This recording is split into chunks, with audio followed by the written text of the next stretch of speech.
Capítulo 2 tiene que ver con los átomos, moléculas e iones. Vamos a ver en dos partes. Esa es la primera parte. Segunda parte es de nomenclatura. Como siempre, hay programas recomendados. Ya ustedes tienen programas recomendados de capítulo 1 y ahora de capítulo 2. Ojalá aún está trabajando en prácticas de capítulo 1 y ahora pueden agregar poco a poco prácticas de capítulo 2 para que ustedes están realizando como un repaso de la materia casi cada día o cada 2 días, ¿ok? Porque el cerebro humano necesita mucha repetición para aprender cualquier cosa de una manera adecuada. Bueno, empezamos con una historia breve del modelo atómico. Tenemos el modelo de Dalton de 1803. Lo que quiero utilizar en cada modelo es enseñarles las partes del modelo que son útiles para nosotros y no vamos a pasar mucho tiempo en las partes que no tienen sentido. ¿Okay? Entonces, a partir de Dalton, entonces siempre cada modelo tiene su valor y utilizamos el modelo más sencillo que puede brindar una explicación adecuada en la situación que estamos en la teoría, en una práctica, ¿ok? Entonces, a veces vamos a utilizar el modelo de Dalton. Eso es útil porque nos enseña que los elementos formados por átomos son los elementos están formados por átomos que son partículas extremadamente pequeñas, que todos los elementos de un mismo elemento son idénticos, tienen igual tamaño, masa y propiedades químicas. Entonces, un átomo de carbón en su dedo es completamente igual a un átomo de carbón en una estrella a millones de kilómetros de distancia, 1.000.000.000 de kilómetros de distancia. ¿Okay? Y número 3 son que los átomos de un elemento son diferentes a los átomos de todos los demás elementos. Entonces, un átomo de carbón es distinto a un átomo de azufre. ¿Okay? Podemos distinguir esos.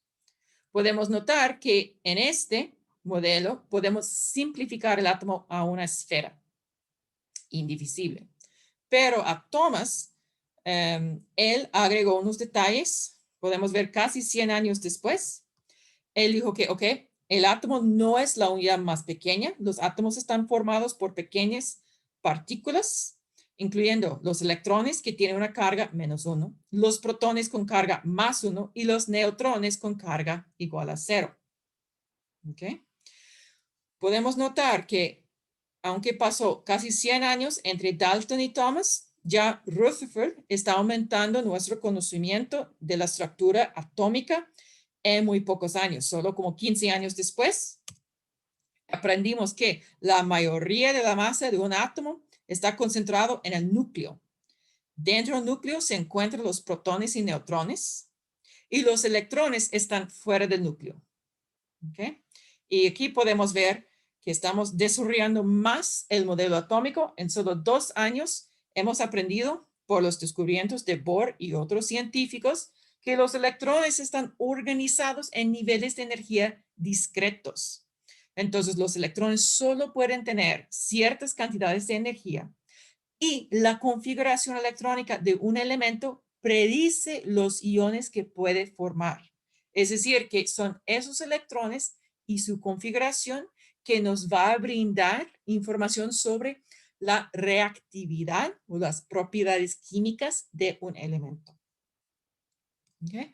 Con muchos experimentos, muchas observaciones y mucha teoría, desarrollo de teoría más, encontramos el modelo atómico de Schrödinger, desde 1926, y él tiene esa teoría que los orbitales de los electrones tienen formas específicas, no son simplemente círculos o esferas alrededor del átomo. A veces sí, aquí tenemos una esfera, pero ese se ve como casi como 2 huevos o 2 esferas aquí pegados y otras formas mucho más interesantes. ¿Okay? La forma orbital dicta el tipo, dicta el tipo de enlace que conforma un átomo y la geometría de la molécula resultante. Entonces, con este podemos predecir la geometría en 3 dimensiones de moléculas. ¿Okay? Entonces, toda la información que tenemos escrito aquí es correcto según nuestro conocimiento del átomo actual. ¿Ok? Dalton descubrió una parte, Thomson mejoró nuestro entendimiento, Rutherford mejoró aún más, Bohr y Schrödinger. Hay otros modelos aún más complicados, pero como son más que todo refinamientos del modelo de Schrödinger. ¿Okay? Schrödinger tiene que ver con la química cuántica, que es muy interesante, tal vez imposible entender, y puede ser que eso indica que, bueno, sin duda sabemos que la química cuántica no es el modelo perfecto, solo es aún más cerca a la realidad. ¿Ok? Hay mucho más información en el texto, incluyendo información que es incorrecta de cada modelo, pero yo quiero enfocarme solo en lo que es correcto. Entonces, con la teoría atómica de Dalton, vamos a utilizarlo frecuentemente como un modelo muy sencillo que aún puede brindarnos predicciones sobre el comportamiento de los átomos. Entonces, aquí tenemos átomos de un elemento y átomos de otro elemento. Podemos distinguirlos por su color y su tamaño. En este caso, tenemos hidrógeno y oxígeno. Podemos formar un compuesto por los átomos de más de un elemento y los compuestos tienen un número entero de átomos. ¿Ok? Entonces, este es el agua, 2 hidrógenos por un oxígeno, H2O. ¿Ok? Y es muy importante notar que siempre vamos a utilizar números enteros de átomos. Solo en la química cuántica podemos separar un átomo. Bueno, podemos separar el núcleo del átomo y en este caso es la transformación de un elemento a otro, pero no vamos a ver en este curso. Entonces, cuando tenemos una reacción química, este implica solo la separación, combinación o reordenamiento de los átomos. Nunca supone la creación o destrucción de los mismos. ¿Ok? En reacciones químicas no vamos a cambiar la masa total de los productos y la masa total de los reactivos son iguales y no vamos a perder electrones, neutrones o protones. ¿Ok? Siempre vamos a tener la misma cantidad de cada uno. Y aunque el modelo atómico de Dalton no es el mejor modelo que tenemos, hay experimentos que juegan muy bien con este modelo. Por ejemplo, si tenemos la superficie del semiconductor con galio arsénico, podemos utilizar un tipo de microscopia que es muy poderoso y es el tipo de escaneo por efecto de túnel, en que ellos tienen aguja y hay electrones que pasan entre la aguja y la superficie. ¿Ok? Y con podemos medir cambios en la potencial eléctrica entre la muestra y la aguja. Y con tenemos un señal y la computadora nos da una imagen. ¿Ok? Y nos da una representación de átomos de galio que están colorizados por la computadora como azul y átomos de arsénico colorizado por la computadora a rojo. De verdad no son azules y rojos, es solo para distinguirlos. ¿Okay? Y lo que podemos ver es que en esta situación los átomos de galio sí parecen mucho a una esfera.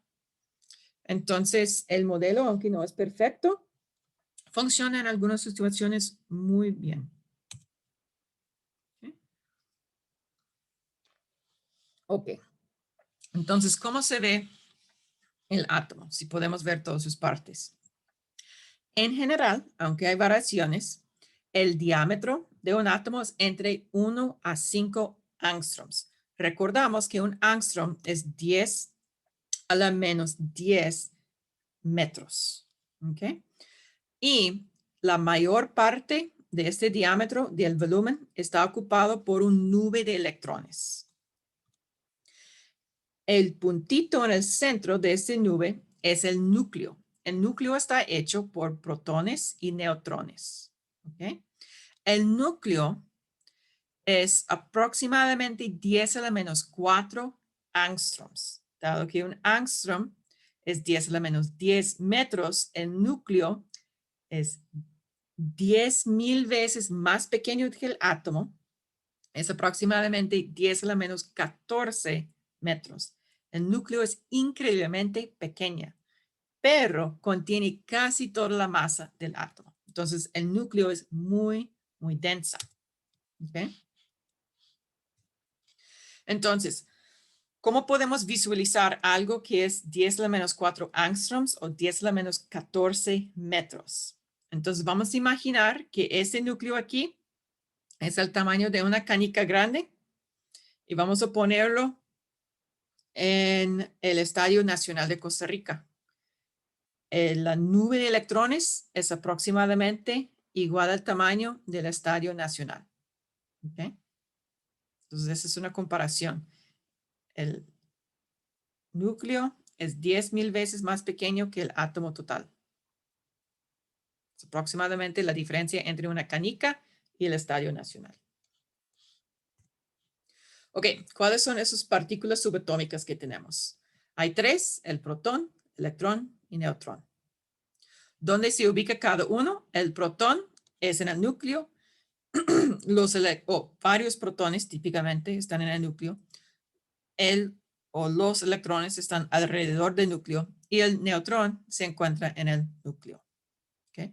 La carga relativa de cada uno, el protón es positivo, el electrón es negativo y tiene el mismo magnitud. Y el neutrón es neutro.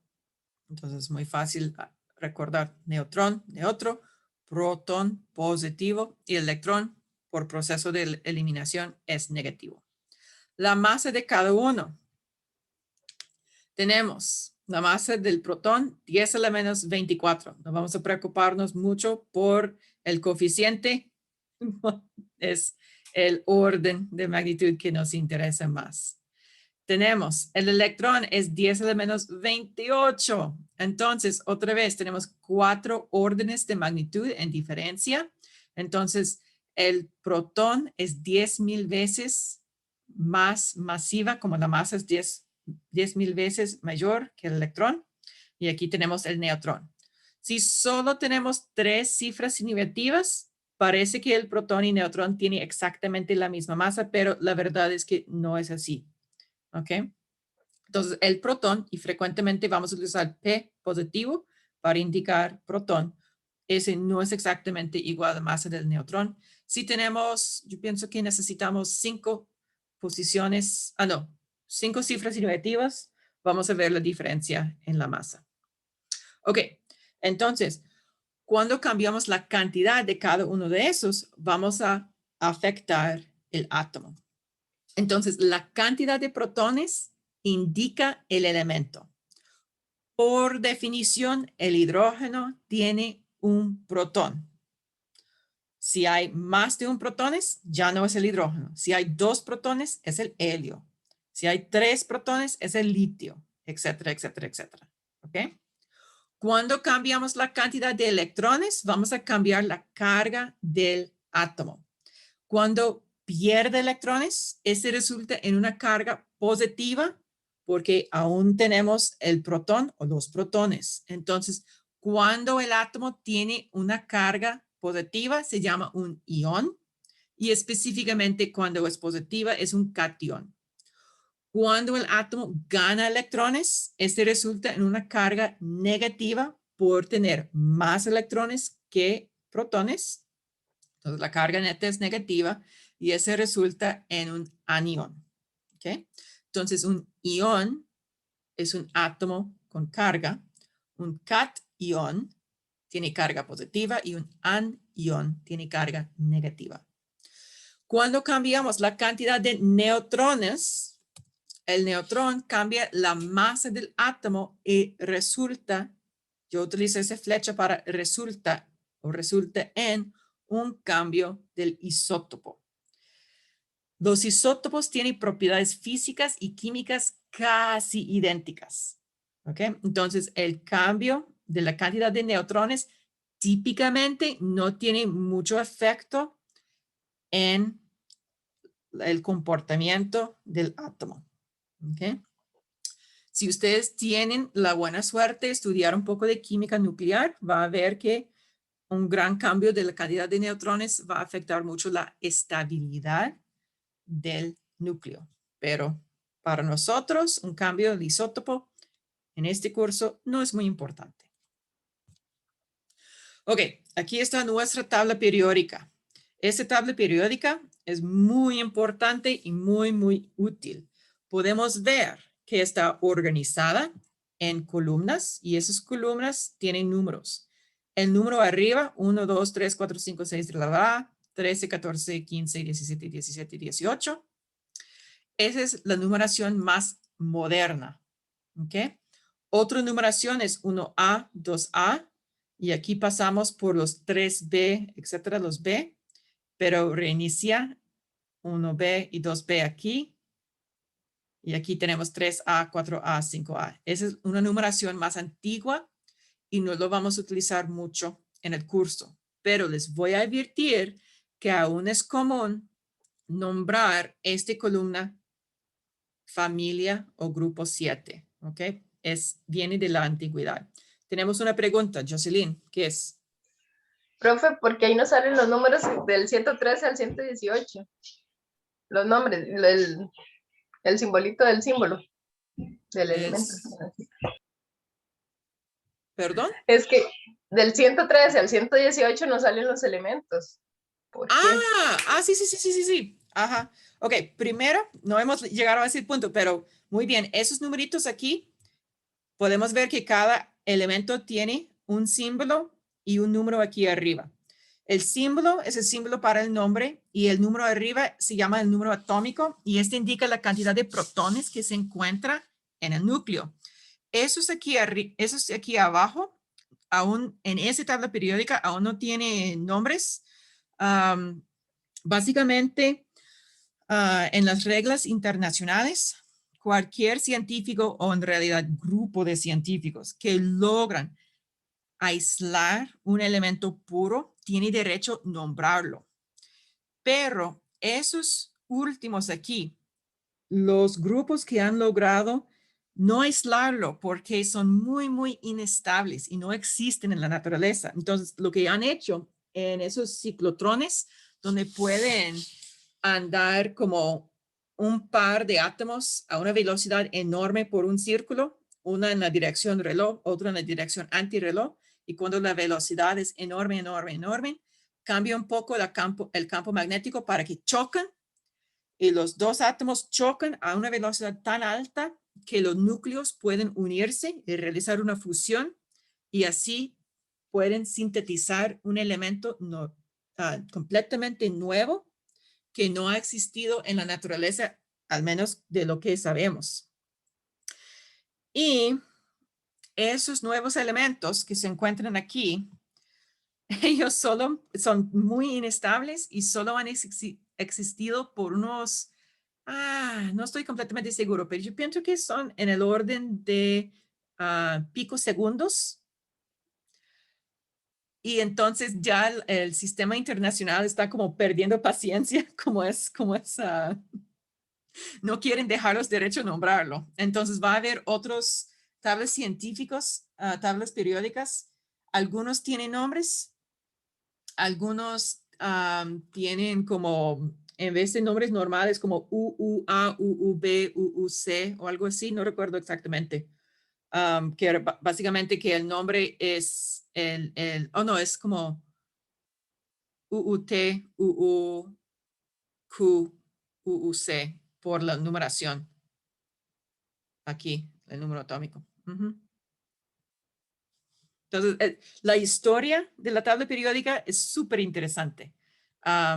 Pero ya, perdón, una explicación un poco larga. Y la historia del descubrimiento de algunos elementos también increíblemente interesante. Ok, ¿por qué esa tabla periódica tiene esa forma? Es porque los elementos están organizados en columnas, nombrados grupos o familias, y los elementos en un grupo o en la misma familia tienden a compartir propiedades químicas parecidas. ¿Ok? Y también a veces, pero no siempre, propiedades físicas también. ¿Ok? Las filas se llaman periodos. ¿Ok? Y más importante aquí, tenemos primer grupo, son los alcalinos. Esos tienen muchas propiedades en común que vamos a estudiar adelante en el curso.